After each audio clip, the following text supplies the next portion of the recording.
मीरा चली गई थी वृंदावन मेवाड़ छोड़ के कृष्ण को ढूंढने के लिए, मिले ही नहीं महाराज, कोई मिलाने वाला भी नहीं मिला। अब क्या करें? तो वसुदेव सुतम देवम कंस चाणूर मर्दनम देवकी परमानंदम कृष्णम वंदे जगत गुरुम। भगवान ने सोचा कोई ऐसा गुरु इस समय नहीं है वृंदावन में जो मीरा को गोविंद से मिला सके। तो फिर भगवान ने क्या किया, स्वयं ही एक सखी का रूप बना करके मीरा के साथ आए। मीरा से बातचीत चालू करी, मीरा क्या चाहती हो, क्यों घूम रही हो, मेवाड़ से क्यों यहाँ आई ब्रिज में। मीरा ने सारी बात जब कही तब वो सखी बने हुए भगवान जगत गुरु कृष्ण ही मीरा को सत्संग में लेके गए।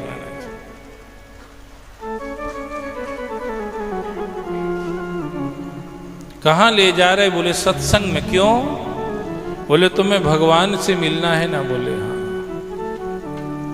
तो और कहीं? बोले और कहीं नहीं मिलते हैं। क्यों? तो भगवान ने कहा सातपुरी हम देखिया देखे चारों धाम, पलटू नाहक पच मरे संतन में है राम। भगवान जब भी मिलेगा तो कहीं सत्संग में गुरु के आश्रय में ही मिलेगा महाराज।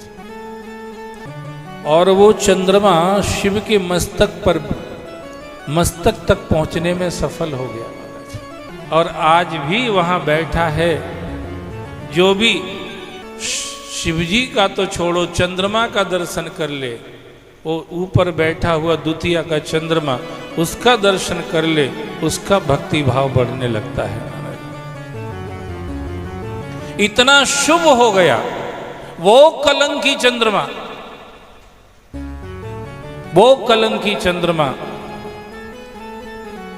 जो अपनी गुरु पत्नी का गमन करता है, वो कलंकी चंद्रमा जो अपनी 27 पत्नियों में से 26 पत्नियों से कोई रिश्ता नहीं रखता है, सिर्फ रोहिणी को छोड़ करके, वो चंद्रमा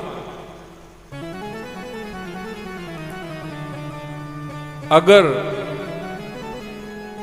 जगत बंद हो गया, शुभ हो गया, भक्ति जैसी वस्तु को देने का साधन बन गया, भक्ति जैसी वस्तु, तस्यापि दुर्लभम मन्ये वैकुंठ प्रिय दर्शनम, भक्ति जैसी वस्तु देने का जो पात्र बन गया, ये भगवान शिव की कृपा का प्रसाद है। ऐसे भगवान शिव है। तुषाराद्रि संकाश गौरम गंभीरम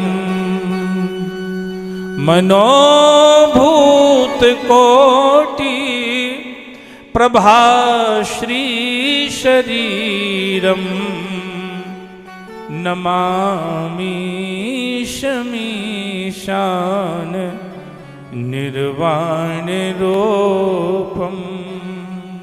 जो बर्फ के पहाड़ जैसी जिनका स्वरूप है, आकृति है, गौर वर्ण के हैं शिव जी, गौरे हैं, जिनमें कोई कलमश नहीं है। गौर वर्ण से मतलब वहां जिनमें कोई कालिमा नहीं, कोई कलमश नहीं है, कोई पाप नहीं है, कोई दोष नहीं है, जिनका सानिध्य पाकर के दोषी भी निर्दोष हो जाते हैं। चंद्रमा जैसा दोषी निर्दोष हो जाता है, राहु जैसा महादोषी भी उनके दूसरे साइड में बैठ के वो भी आनंद मनाता है। जहर जैसा स्वयं जहर, अगर एक बूंद भी चली जाए तो क्या हालत कर देता है वो जहर। जहर का छोटा भाई है शराब। जहर का छोटा भाई कौन है? शराब। बोल क्यों नहीं रहे? पीते वीते तो नहीं हो कोई? आके सोच रहे वो अपना तो अपना भी भाई है, रोज उसी से हमारी यारी। क्या करें महाराज, ये लग गई बहुत बड़ी बीमारी है, उसी से हमारी यारी है। जहर का ही छोटा भाई शराब है। कोई पूछे जहर के छोटे भाई का नाम क्या है तो याद रखना, काम आएगा महाराज। उसी का छोटा भाई शराब है। इतना ही डिफरेंस है। जहर एक बार में मार देता है, ये धीरे धीरे मारता है। जहर को पीने वाला एक बार ही मरता है, शराब को पीने वाला बार बार मरता है। Very danger.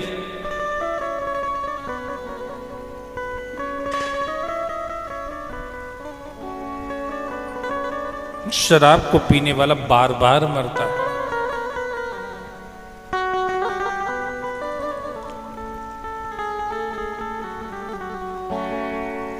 उस जहर को भी भगवान शिव ने जब एक्सेप्ट कर लिया, स्वीकार कर लिया, तो वो जहर भी उनके साथ मिलकर के नीलकंठेश्वर कहलाने में सहायक बन गया महाराज।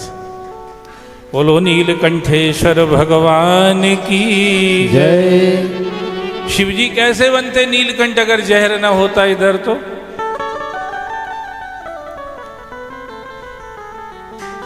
हर दोष युक्त वस्तु जिनका सानिध्य पाकर के निर्दोष हो जाती है वो भगवान शिव है महाराज।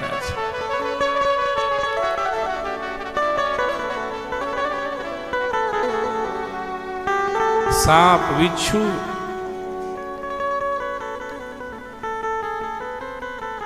तुमसे कहे कोई कि सांप को छू लो तो छूओगे क्या? कहोगे महाराज तुम ही छू लो, तुम्हारी आखिरी सांसें आ गई हो तो हम तो नहीं छूएंगे। तुम्हें मरना हो तो तुम्हें छू लो, हम तो नहीं छूएंगे सांप को महाराज।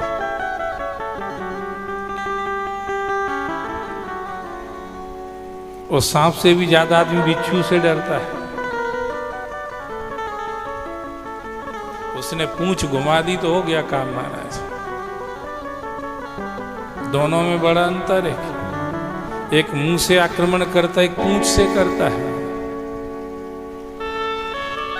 दोनों में बड़ा डिफरेंस है। एक आगे से अटैक करता है, एक पीछे से करता है। सांप और बिच्छू। पर शिव जी के पास दोनों आनंद मनाते रहते हैं। एक को गले में टांग लिया तो दूसरों को कानों में टांग लिया है। किसी ने कहा शंकर जी से क्या टांग रखे? बोले कुंडल। बोले कुंडल प्लेन क्यों नहीं? बोले डिजाइन वाले कुंडल। बिच्छू महाराज, मकराकृत कुंडल, बिच्छू डिजाइन वाले।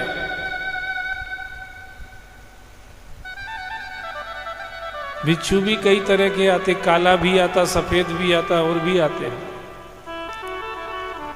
शिव जी बंद रखते डिब्बी में, जैसे माताएं रखती ना तरह तरह के कुंडल। कहाँ शादी में जाना तो कौन सा पहनना, बर्थडे में जाना तो कौन सा पहनना, मैरिज डे में जाना तो कौन सा पहनना है, पिकनिक में जाना तो कौन सा पहनना है। सब रखती हैं अलग अलग साइज के भी, नहीं डिजाइन के भी।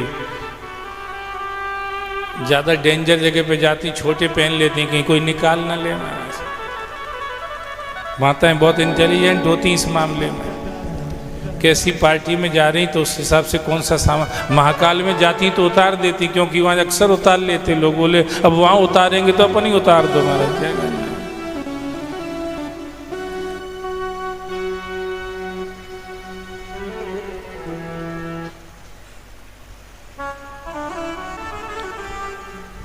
हर दोष युक्त वस्तु शिव जी के सानिध्य में जाके निर्दोष है। आपको कोई कहे लो मुर्दे की राख लगा लो, थोड़ी सी लगाओगे, भगोगे दूर, तुम ही लगाओ महाराज। वो शंकर जी महाकाल की भस्म आरती में पहले मुर्दे की राख ही आती थी। चक्र तीर्थ से महात्मा भी नियुक्त रहता था, वही लेके आता था। अभी कुछ तब परिवर्तन कर दिया है, पर पहले तो वही आती थी। और वही जब शिव जी के तन को लग जाती थी तो ब्रह्मा विष्णु जैसे देवता भी उसको मस्तक पर धारण कर लेते हैं महाराज। वो भी उसको मस्तक पर धारण कर लेते। ओके, लोग पूछ क्यों भैया ये तुमने ये मुर्दे की राख क्यों लगा ली? बोले मुर्दे की राख तब तक थी जब तक वो शव के साथ जुड़ी थी, अब ये शव के साथ नहीं शिव के साथ जुड़ गई है, इसलिए मुर्दे की राख ना होके ये विभूति हो गई है, भभूत हो गई, भभूत। आप महाकाल के वहां से प्रसाद का डब्बा खरीदोगे तो संग में भभूत, भभूत की पुड़िया भी मिलती है। पहले तो मिलती थी, अभी पता नहीं कुछ चेंज हो गया, तो भभूत। और मैंने ऐसा देखा है, लोग बाकी प्रसाद को उतने सीरियसली नहीं जितना भभूत को लेते महाराज। उनसे कह दो कि मुर्दे की राख की भभूत है, तो बोले जो भी हो हमें तो शिव के प्रसाद के रूप में मिली है, इसलिए ये हमको पवित्र नहीं पवित्र करने का परम साधन बन गया है, क्योंकि शिव को छू करके आया है।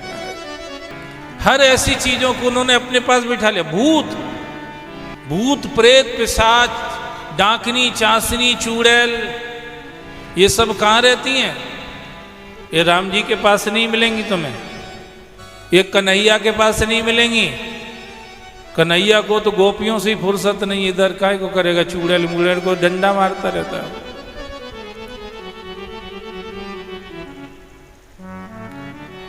कन्हैया के यहाँ कोई जगह नहीं है, नारायण से ये सब दूर भगते ही रहते हैं। पर इन सबको भी किसने बिठा रखा अपने पास में? आओ come on please sit down. जिन भूतों को सब भगाते रहते हैं उनको शंकर जी बुलाते रहते हैं, कम ऑन मोस्ट वेलकम।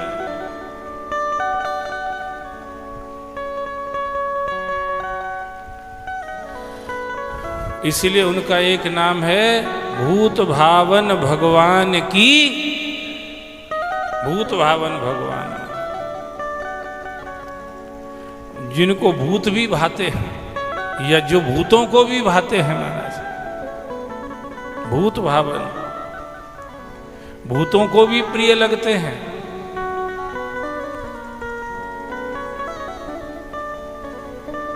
ये ऐसे भगवान शिव हैं, भूतों को बिठा रखा है, भूतों को ही अपना दोस्त बना रखा है। किसी ने पूछा शंकर जी से इंटरव्यू में, आपने भूत क्यों बिठा रखे? बोले लोगों को बचाने के लिए। बोले फिर भी किसी किसी को भूत लग जाता है। बोले उनको लगता है जो कभी भजन ही नहीं करते। यहीं से एक छोड़ देता हूं कि उनको जाओ थोड़ा इलाज करो इनका। जो भजन करते रहते हैं, पाताल आकाश और पृथ्वी पर रहने वाले जितने भूत हैं सब उससे दूर भागते हैं महाराज। जो भजन करते रहते हैं सब उससे दूर भागते हैं। भूत उनको लगते हैं जो भजन नहीं करते। असुरों से देवता लड़ते ही रहते हैं, और ये महादेव के असुर भी चाय पी के आ जाते हैं।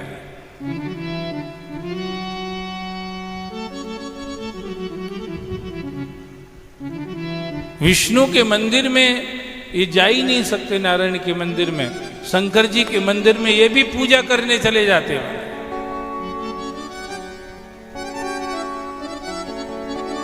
ये भी पूजा कर देते शिव जी की। सती जी यही तो